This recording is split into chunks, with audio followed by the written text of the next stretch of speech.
તો ડમ્ફર લેજો, તમને આગળ ઉપર કંઈક રસ્તા મળતા હોય તો યાર. બાકી અમે તો અટાણે ડમ્ફર સામું મળે ને એટલે 2 ટાયર ગાડીના નીચે ઉતારી લે, જવા દો અમને, જવા દો. ડમ્ફર વાળાને જવા દો, એને લાખો સલામ છે યાર. કે ડમ્ફર આંકતા હોય ને, ડમ્ફર જેને ઘર ના હોય એ ધ્યાન રાખજો યાર. ગાડીઓ તો ટ્રકો આ બાજુ ઘણી છે, પણ મેં 12-13 વર્ષ પહેલા ડમ્ફર લીધેલું યાર. મને કોઈ કીધું તેથી તો નાના નાના પ્રોગ્રામ દિનેશભાઈ કરું, એટલે મને કોઈ કીધું કે દેવાજભાઈ અમારે કચ્છમાં શિવજીભાઈ છે ને એને ડમ્ફર લીધું ને એમાંથી 50 ડમ્ફર થઈ ગયા. એટલે સાલું મને એમ કે ઈટાણે તો આવું બહુ બજેટ નહીં, એટલે મેં કીધું લાઈને એકાદ ડમ્ફર આપણે લઈ લઈએ, આપણે એકમાંથી પાછા 15 ને 25 ને 50 પૂગી જાય. કારણ કે આ હો ટ્રકું છે, 200 છે, 500 છે. રતલામમાં તો ટાટા વાળાએ ટ્વીટ કરેલું, ન ભૂલતો હોઉં તો, આટલી બધી ટ્રકો ઉદ્યોગ છે ડમ્ફરનો. પણ હું એટલું જરૂર કહું છું કે તમારો ઘરનો બિઝનેસ હોય તો લેજો યાર. હા, 2000 ટ્રકો આવી છે, એટલે આ તો કૃપા જ ગણે ને, 2000 ટ્રકું છે. એટલે ડમ્ફર વાળાને ખાસ કહું છું કે તમે એમ નામ શિવજીભાઈ લીધું ને, દિનેશભાઈ લીધું ને, ખેતાભાઈ લીધું ને આપણે લઈ લો એમ નામ થોડી લેતા ને યાર.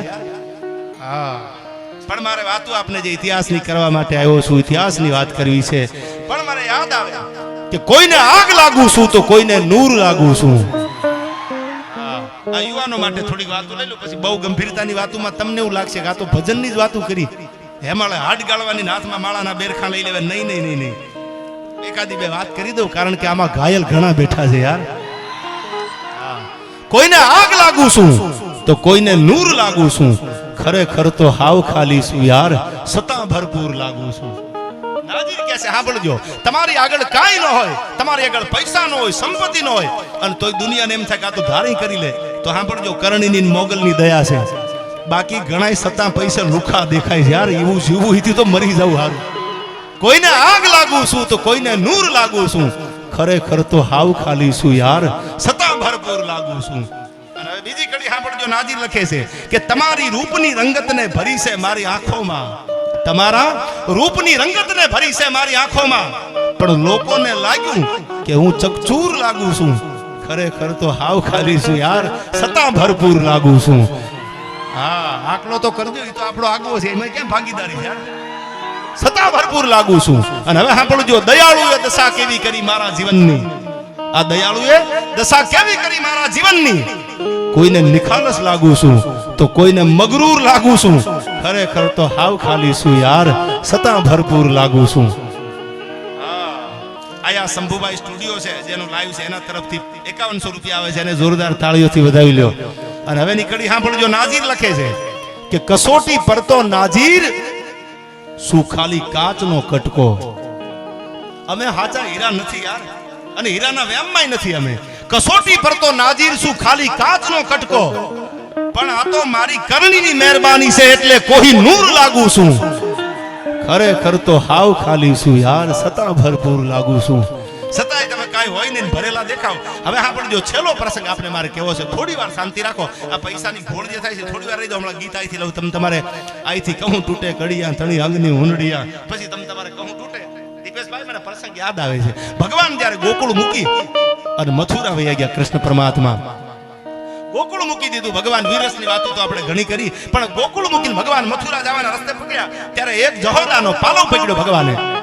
કૃષ્ણ પરમાત્મા દ્વારકા વાળાએ જહોદાનો પાલવ પકડીને એટલું કીધું કે માં, અક્રૂરજીનો રથ મને તેડવા આવે છે અને હું હવે જાઉં છું, મારી 11 દીની લીલા બાળ લીલા પૂરી થાય છે, માં હું જાઉં છું. આ શબ્દ જ્યાં જહોદાના કાનમાં પડ્યા આયરાણીના, ત્યાં તો પાપણના પડદા મિલ્યા ભીના થાઓ. થોડી વાર રહેવા દો, માલ એ તો મોહબ્બત હે યાર, પૈસા રહેવા દો. ઘણા નથી વાતો કરતા, રૂપિયા એકચ્યુઅલી હાથનો મેલ છે, એને કહી દીજો તમે રોકડા પૈસા લઈ લીજો, લોનું કરાવતા નહીં, ડમ્ફરમાં ન કરાવતા, ગાડીમાં ન કરાવતા, ક્યાંય લોન જ ન લેતા. ઘણા વાતો કરતા. હવે એકચ્યુઅલી રૂપિયા તો હાથનો મેલ છે દીપેશભાઈ, માલ એ તો મોહબ્બત હે, રૂપિયા હાથનો મેલ નથી યાર. પણ સાંભળી લ્યો, પૈસાની વાહે એકલા દોડતા નહીં, ક્યાંક 5 સંબંધ એવા બનાવજો. Money is not everything but everything needs money. રૂપિયાથી કઈ નથી અને રૂપિયા સર્વસ્થ નથી, એટલું યાદ રાખજો જીવનમાં. No matter how hard you try in life. આમાંથી કોઈ વડીલ હોય ને પૂછી લેજો, તમે મહેનત કરી મજૂરી કરી મરી જાવ ને તો ભેગું ન થાય. જ્યારે દ્વારકા વાળાની જગદંબાની કૃપા ભલે ને તઈ ભેળું થાય. No matter how hard you try in life, life એટલે આખી જિંદગી.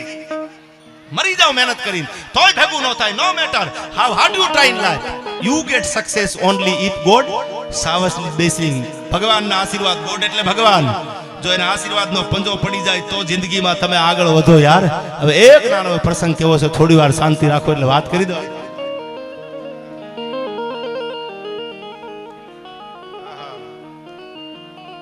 અમારે મને અહીંથી ભોજા મકવાણાની ફરમાઈશ છે, અમારે દહીસરાથી પણ અમુક ડાયરો આવ્યા છે, લઈ લો અહીંથી. પણ પેલા મને યાદ આવ્યું કે 11 વર્ષ 52 થી ભગવાન રોકાણા જહોદાનો પાલો પકડીને કીધું માં હવે હું જાઉં છું, મારી બાળ લીલા પૂરી થઈ છે. પણ આ શબ્દો જ્યાં જહોદાના કાનમાં પડ્યા ને ત્યાં તો આંખમાંથી આંખોડાની ધારું મંડી થવા જહોદાનો કે બસ કનૈયા જાવું છે, કે હા હવે વયું જાવું છે, મારી બાળ લીલા પૂરી થઈ ગઈ.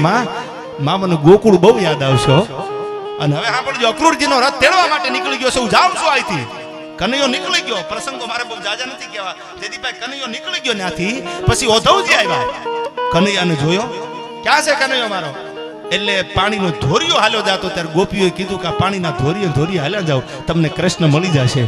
અને ઓધવજી ધીરા ડગલા દેતો પાણીના ધોરિયે હાલતો થાય. એટલે ગોપીએ કીધું ઉભા રહો ઓધવજી, સાંભળી લ્યો, આ પાણીનો ધોરિયો જે હાલ્યો જાય છે, પાણીના ધોરિયામાં પગ ન દેતા. શું કામ? કે કૃષ્ણ જ્યારે ગોકુળ મૂકીને નીકળી ગયા અને કૃષ્ણના વિયોગમાં ગોપીઓની આંખમાંથી જે આહુડા પીડ્યા ને, એ આહુડાનું પાણી છે. આ ગંગા જમનાનું ગણો તોય ભલે, આ સરસ્વતીનું ગણો તોય ભલે, એમ નહીં, અમારા આંખમાંથી નીકળેલા આહુડાનો જે ધોરિયો હાલ્યો જાય છે કૃષ્ણના વિયોગમાં, એ પાણીમાં પગ ન દેતા. અને ઉદ્ધવજી સાંભળી લ્યો, જો તમને કનૈયો ભેગો થઈ જાય, હૈયા ફૂટો ભેગો થઈ જાય ને, તો એને એટલું કહેજો, તું ગોપીઓને મૂકીને વયો ગયો છો, ગોપીઓ તને ભૂલી નથી કનૈયા, તું ગોપીને મૂકીને વયો ગયો છો. ને હવે સાંભળજો, મારે વાત કરવી છે જયદીપભાઈ. કૃષ્ણ નીકળી ગયા ત્યાંથી, એમાં એક હાજનું ટાણું જલા દિયા થમવાની તૈયારી સધિયાનું ટાણું, એક ગોપી ઉદાસ થઈને બેઠેલી. બીજી ગોપીએ બાજુમાં આવીને કીધું, શું કામ ઉદાસ છો? અંધારામાં એકલી કેમ બેઠી છો? શું વિચારો કરસ તું? કેમ અંધારામાં એકલી બેઠી છો? અને તેદી એને દુહામાં કીધું છે, સાંભળજો, કે દીવો મોબાઈ હે સખી હું અંધિયારે છું. બાપા અંધારામાં એકલી બેઠી તું વિચાર કરસ, કે તો તને મીણબત્તી હળગાવી દઉં, કે તો દીવો કરું, કેમ તું અંધારામાં એકલી બેઠી છો? ત્યારે ગોપી બોલી છે, બીજી એની પોતાની બેનપણી બીજા ગોપીને એટલું કહે છે કે દીવો મોબાઈ હે સખી હું અંધિયારે છું. દીવો બાળમાં આવે, મને અંધારે બેસવા દે, મારે અંજવાળાની જરૂર નથી. શું કામ અંજવાળાની જરૂર નથી? કેમ અંધારે એકલી બેઠી છો તું? કેમ તું અંધારામાં કઈ બોલતી નથી? દીવો મોબાઈ હે સખી હું અંધિયારે સુખ, મને અંધારામાં જે સુખ છે એ અંજવાળામાં સુખ નહીં મળે. હું તને કહું છું, મને અંધારામાં જે સુખ છે અંજવાળા નહીં. શું કામ? અબ દિયા પિટાઈ કે કિનકે દેખું મુખ. હવે તો તું દીવો હળગાવીશ, તું દીવો હળગાવ અને અંજવાળું થઈ જાય. તો હવે આ ગોકુળમાં ક્યાંય નંદના નિહાળામાં ક્યાંય કનૈયો તો છે નહીં. હવે દીવો હળગાવીને અંજવાળું કરીને હું કોનું મોઢું જોવું? હવે મોઢું જોવાનું હતું એ કનૈયો તો હવે ગોકુળ મૂકીને નીકળી ગયો. દીવો મોબાઈ હે સખી હું અંધિયારે સુખ, દીવા પેટાઈ કે ક્યાં કરું મેં કિનકું દેખું મુખ. કોનું મોઢું જોવું? કોનું મારે ચહેરો જોવો? હવે ચહેરો જોવાનો હતો, એ કનૈયો તો આ છે નહીં, એ તો ગોકુળ મૂકીને મથુરાની વાટે વયો ગયો. આ પ્રેમ ગોપીઓનો હતો કૃષ્ણ પ્રત્યે. એટલે આપણા ગીતોમાં, આપણા છંદોમાં, બધા ભાવ જગતમાં કીધું છે, ગીતોમાં, રાહડામાં, ઘણા બધા ગીતોમાં ગવાણું છે. આયા પણ છેલ્લી વાત કરી દો, આયા દીકરીઓ બધા બહેનો બેઠા છે. ત્યારે હું ઘણી વાર મારા ડાયરામાં બોલ્યો છું કે આપણી બહુ જૂની કહેવત છે, ખાળી આવે તો હાડલો લઈને જાય અને બેન આવે તો આહુડા પાડતી જાય. આવી ગામડાની અમારા સૌરાષ્ટ્રમાં, તમારા કચ્છમાં કદાચ કહેવત હશે. આ બધાને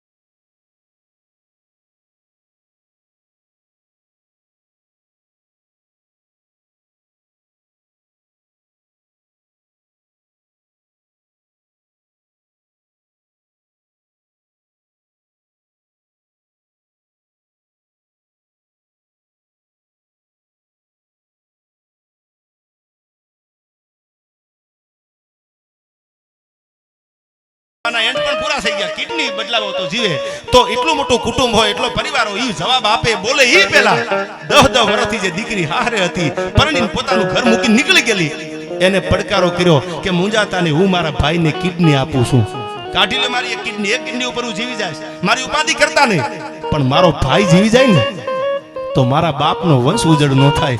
આ બેનનો પ્રેમ છે યાર. બેનનું આહુડું કોઈ દી પાડતા નહીં. દેવાય ને